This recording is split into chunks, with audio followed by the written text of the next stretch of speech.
Kuigi ilmataat meid tõelise talvega rõõmustama ei kipu, saab talisporti teha küll. Pirita spordikeskuse Liuväli on avatud ja ootab kõiki uisutajaid hommikust õhtutundideni välja. Praegu oleme 10-10 avatud, et ka kui jaanuarikuus, kui ka koolid tulevad, me oleme varem avatud, sest kool alustab varem, et siis me oleme harilikult 8 juba avatud ja uisutada saab meil harilikult selle hinna sees on meil 1 tund, aga me ei ole kunagi seda kellaaega vaadanud, kui keegi nüüd üle läheb, siis sellest midagi ei juhtu ja tore, kui inimesed rohkem aega väljas veedavad. Missugused kellaajad need kõige tihedama kasutusega on?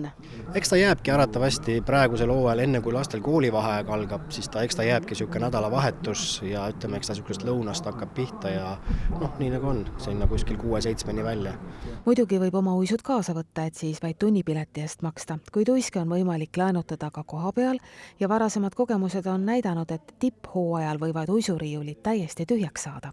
Et me isegi oleme täna ehitanud nii ise juurde väikseid riiuleid, et veel uiske juurde panna, et kui see nii-öelda tipphooaeg on, kui me räägime talveilmast, väljas on niisugune mõnus -5-10, päike paistab, nädalavahetus, siis tõesti on nii, et meil on järjekord uksest väljas ja kõik uisud on otsas.